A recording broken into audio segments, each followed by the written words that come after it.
Hey everybody, this is herculespetix, founder, curator, docent, and gift shop employee of the herculespetix Academy of Comic Book Studies. Today we're going to be looking at X by Sue Coe. This was a thin little raw one-shot, but it was later reprinted, and that's the edition I have. This, I gotta say, one of the best Goodwill finds I've ever found. I was at a Goodwill years ago, looking through the books, and this was there. I was like, wow, because I never had the raw one-shot. But Sue Coe, you might be familiar with her, very political artist. Pretty much that's all she does. I've never seen her draw something that wasn't non-political. And she's been fighting the good fight since, God, maybe the late 70s, early 80s. I knew about her, and I think most people know about her. Her earliest stuff was in Raw magazine. And it's, as you can see by the cover, very accomplished artist, really good stuff. And this is just a beautiful little book. It's basically this publisher, the New Press, they basically just kept the designs that Francois Mouly did for, the original Raw one-shot. And if you've ever seen those Raw one-shots, they're just gorgeously designed, just like Raw was. Francois Mouly is amazing. And so they just, this is a facsimile version of that Raw one-shot, which is smart because you get to have that beautiful design work.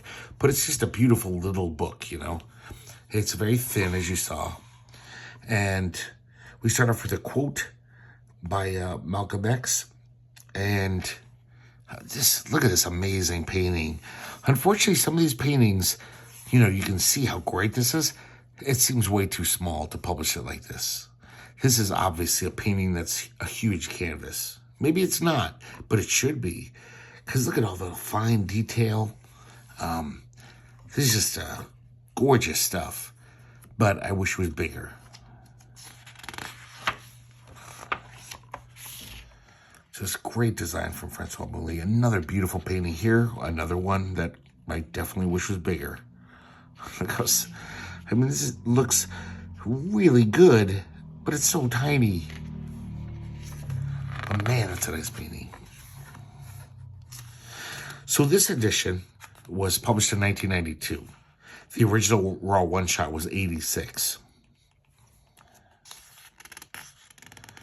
Here's the title page.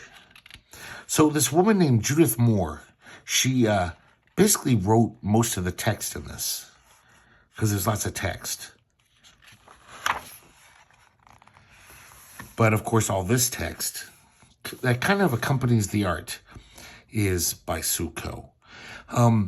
Sue Coe is like one of those, I think she's considered a cartoonist, even though she's probably has gallery shows with her paintings, a fine artist. But she definitely keeps appearing, she's appeared in many comic anthologies and even this book. And so I guess it is, it's a mix of words and pictures, but it's really skirting the definition of what I consider to be comics. I've even talked about this before, even to me, things like Prince Valiant, it's just like a heavily illustrated picture book. There's no word balloons. The grammar of comics isn't there. I know Prince Valiant has storytelling and stuff, but this is really just images and kind of a little poem. So, but they, I guess, do link together.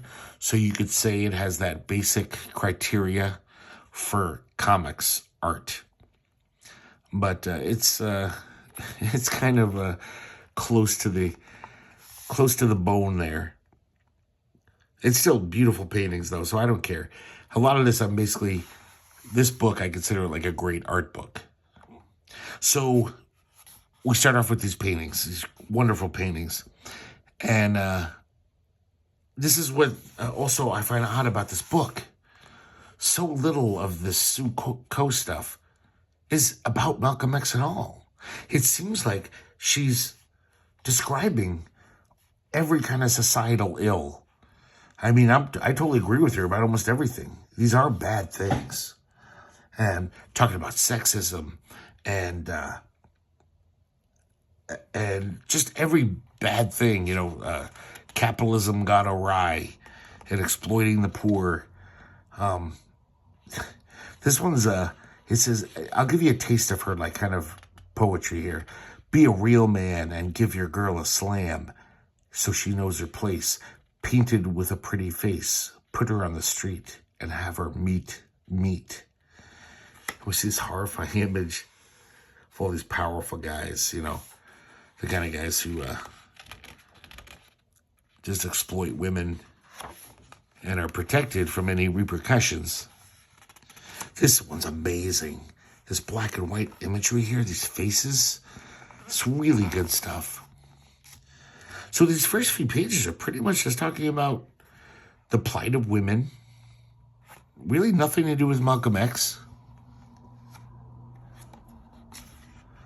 But still, you know, very cogent, I guess, or fucking very true.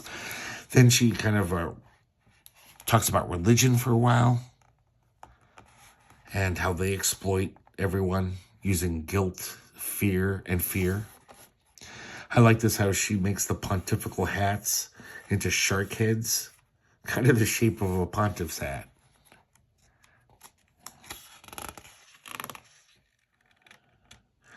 This is repeated throughout the book. Heroes, those who exploit best. Losers, those who identify with the rest. Obviously, she's being ironic. She believes the exact opposite. But, you know, in our society, those are the people who are heroes, you know. So here's a thing that runs throughout the book, which I also find kind of problematic for this whole book. I mean, it does give us a lot of information about Malcom X's progress from 1955 to the mid-60s. It's called Concurrent Events. I think this is all collated by that Judith Moore woman. It's very odd, though. They also have just various, basically, facts about the years. Popular songs of this year: Rock Around the Clock, 16 Tons. Talking about the slow rise of our involvement in Vietnam. But, I mean, it is talking about Malcom X, too. So far, Sue Coe's paintings have not even touched on Malcom X or even Black Civil Rights, the Black Civil Rights Movement. So we get a little of it here. Jerry Lewis's first TV special since split with Dean Martin. Some of these are very odd. Like, okay, that kind of gives us the tenor of the times, but is it really necessary? We do get more great illustrations from Sue Coe, though, so, you know, it's not all bad. And then we go back to the paintings. So here we have lots of stuff about, you know, capitalism gone wild.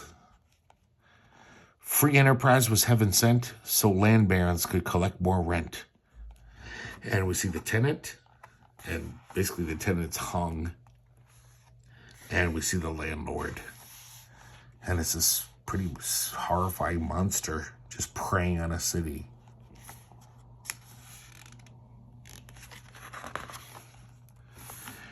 Her poetry is kind of, you know, very simple. It's not like you know, like postmodern weird poetry. It's very easily understandable. In fact, it reads like good punk lyrics. You know, it's couplets. It all rhymes. It's not like talking over your head using 50-cent words. But it's pretty good. It definitely makes a lot of good points. Another really nice drawing here. Once again, I mean, if you look really closely, this face is amazingly drawn. But I wish it was bigger. I mean, I don't know if you guys are, hopefully you're looking at this on a big computer and you can zoom in or something. I don't know how that works. I don't even own a computer. Michael Jackson born in 1958. So many of these are just, guys, okay, we get it. We know what the late 50s were like. We know what the 60s were like.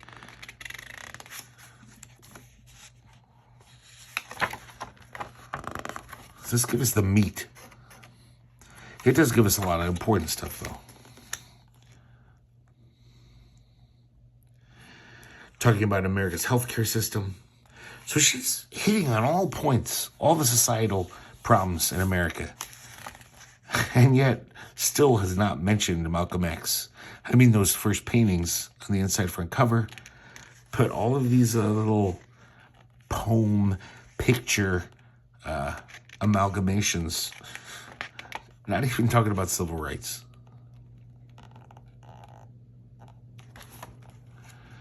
More of this timeline.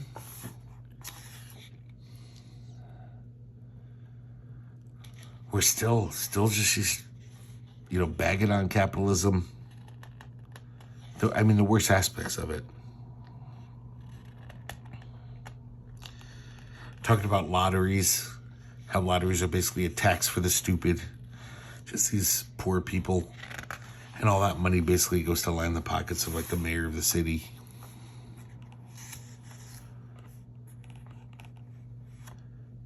This almost looks like collage work. But it's not. She drew everything in this, but just the way the figures are presented in the painting. This is a pretty great image. I love this.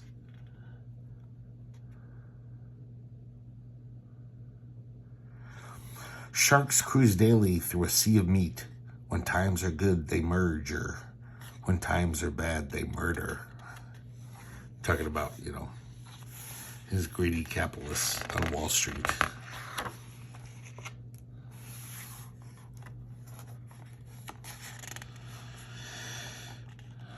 This actually very much looks like collage, but I think she drew all of these. They're a little off.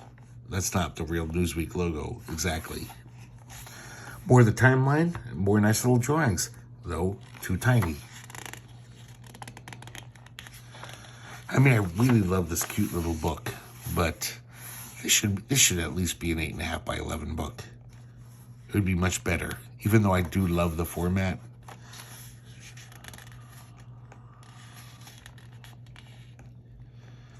I love this right here. These bomber planes flying through this fiery sky. And I realize I like her color work a lot more. She does a lot of black and white, like in Raw. A lot of her kind of journalistic pieces were in black and white. And they're great, but man, she's got an eye for color.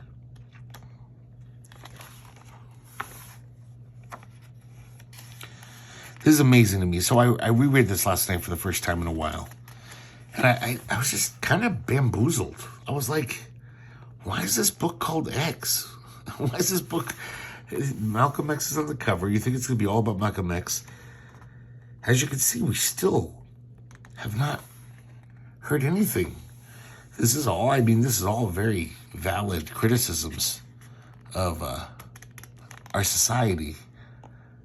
But barely even talking about racism, let alone Malcom X.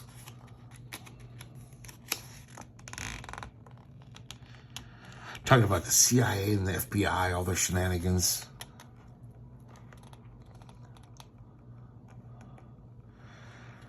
Kind of looks like Reagan there. Finally. You guys, there's like 5 pages left here. Maybe less. There's 4 pages left. We finally get a painting about Malcolm. J. Edgar Hoover was a shaker and a mover. Get King, he said. King's now dead. Their fallen X was 2 feet tall. Cut the head from that body so that the body will fall. Really love that face right there. That's a great drawing. I don't know if these witches are supposed to be J. Edgar Hoover, because he did like to dress in drag. They're a little too thin, though. Herbert Hoover was a chubby man. I think that's J. Edgar Hoover there. At the Audubon Ballroom, a bird soared too high and was shot down, and we see his assassination. So to be honest, I don't know much history about this, but I don't think there was 3 gunmen. Maybe there were. Like I said, I don't know the history. I thought it was a lone gunman, like all the big assassinations. But more of this timeline is like, it seems like it's more about Malcom X and less of the silly stuff, like what was on the top 40 that year.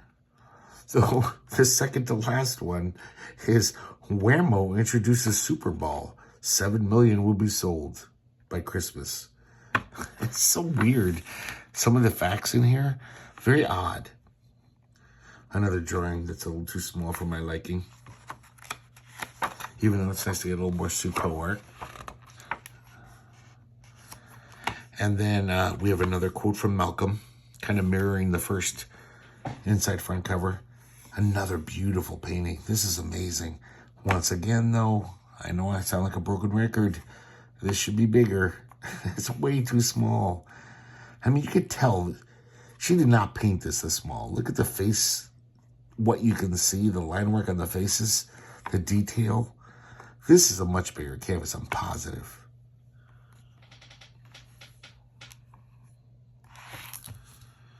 And we get a nice painting on the back.